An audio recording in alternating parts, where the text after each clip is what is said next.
could make social change. So let's go to break. I'm just going to, again, go with this. That right now I'm speaking with Mike Draper, health teacher, coach, and club leader at Massapequa High School and Jac Bernard, Massapequa High alumnus, emerging actor, and coffee barista. We'll be back after this short break. Uncle Dan? Mom? Dad? If you store your guns properly, so not just anyone can get to them. I'll feel safer when I'm playing outside. Safer when walking home. Safer when my friends come over. As your neighbor, I'll feel safer. As a school teacher, I'll feel safer. We'll all feel safer. Your family, friends, and neighbors are all counting on you. If you own a gun, you have a full-time responsibility. When you aren't using it, be sure it can't get into the hands of curious children, troubled teenagers, a thief, or anyone else who might misuse it. Remember, always lock it up. For more information on firearms storage safety, visit ncpc.org. This message brought to you by the National Crime Prevention Council, the Bureau of Justice Assistance, and the Ad Council.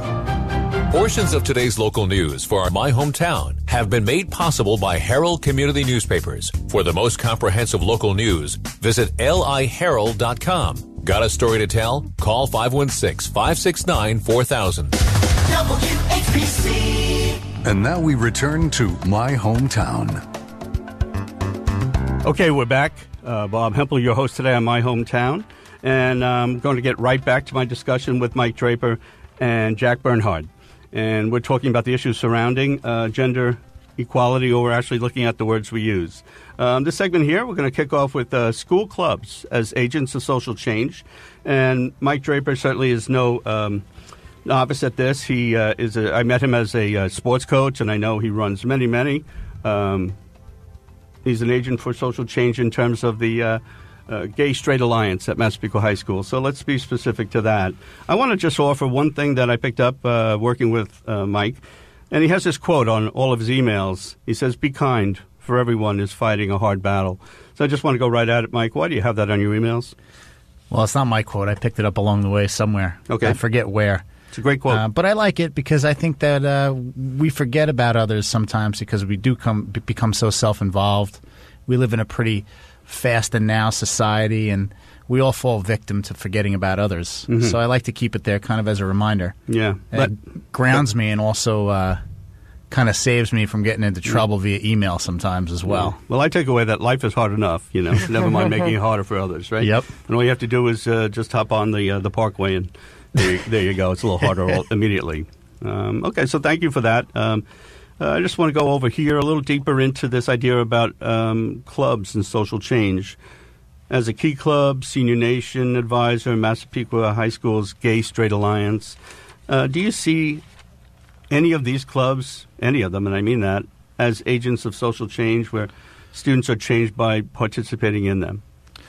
Well, that's certainly the goal. I would say definitely, Key Club, I don't do the Key Club anymore. But the Gay and Straight Alliance for sure. I wasn't really originally going to take on the club. I got a phone call in the summer from the vice principal, and he had asked me, "Would you take on this club?" And I said, "Let me think about it." And I never really saw myself as the leader of the Gay and Straight Alliance. I was raised in a pretty homophobic and false masculinity society in the lacrosse world. Absolutely. I was also raised by a woman. I was raised by my mother. And as a guy, seeing and hearing things that sometimes other men say can be pretty disturbing. So I never really understood why people would talk like that. So what really changed me was I went down to a lacrosse convention years ago, and there was a former NFL speaker who was going to speak at the lacrosse convention. And I said, "Oh, here we go again. What's this steakhead going to say, right?" And all of a sudden, he started saying everything that I was thinking. And I was shocked. Here this guy is this big macho guy, ginormous. His name is Joe Ehrman. And he was just talking about fake masculinity and how in particular, were raising people not to be men for others, and I thought that was super important. I myself went to a camp when I was little, the oldest boys' camp in America, Camp Dudley, YMCA, and the motto is "the other fellow first." And that's kind of a tough motto to play by, especially in real life, outside of the camp community. But then this guy came in and he's talked about it, and it really struck a chord with me. And I think the one thing I try to do is to kind of raise awareness of how, like you said, words hurt. Culture needs to change, and it's very difficult. Right. So, like, let's say if you're at practice or in the classroom and you hear someone say something that's inappropriate, you have to step up and say it right away. You can't let it linger. You have to let people know that it's not okay. Yeah, and the elephant in the room is the word risk, right? Oh, very much so. So it's always a risk to run clubs or teams, and everyone's coming from a different background or point of view, and we have to be respectful of everyone's backgrounds and points of view, but there is definitely a right and a wrong way to go about things. Right.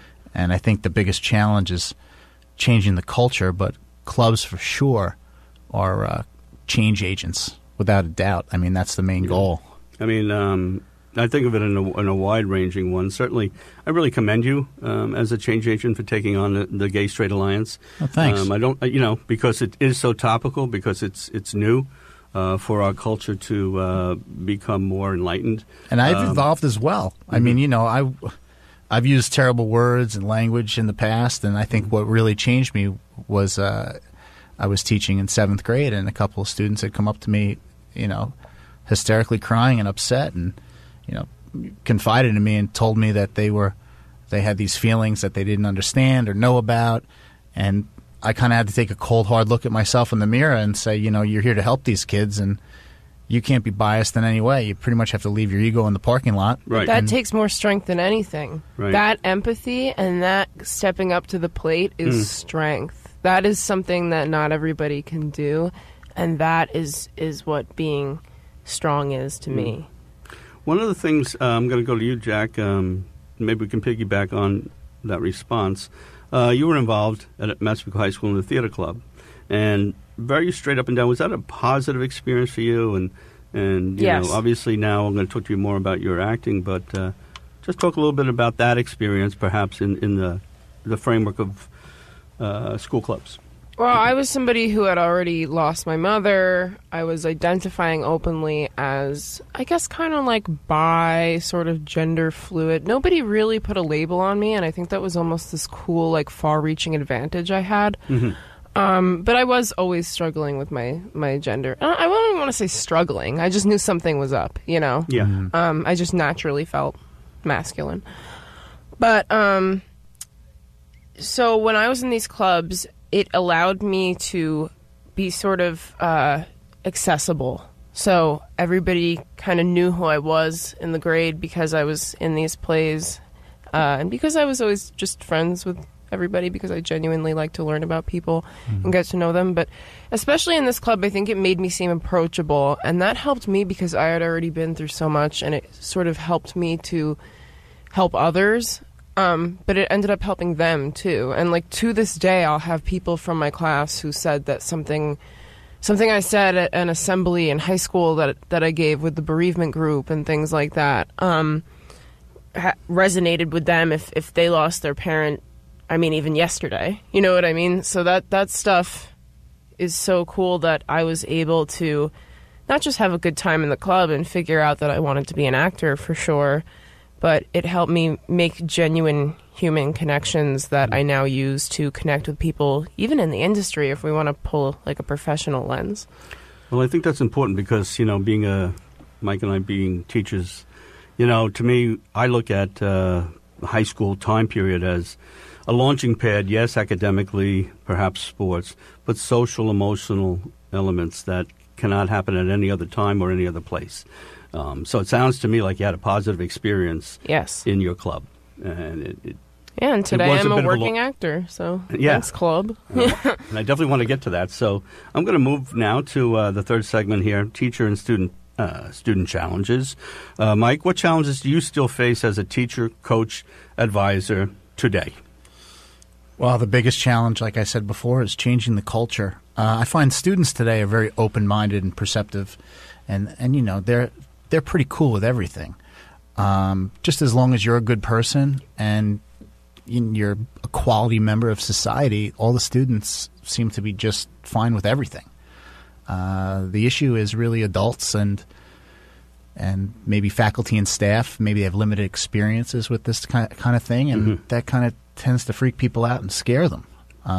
So I was actually thinking over this break, it'd probably be a good idea to have some staff developments for people who are uncomfortable, to make them more comfortable by, just opening up and talking about things. Because I know if I'm not comfortable, I'm not going to teach to it. It's that simple. I would participate. They all know me pretty much. I would say, look at me. I'm a normal human.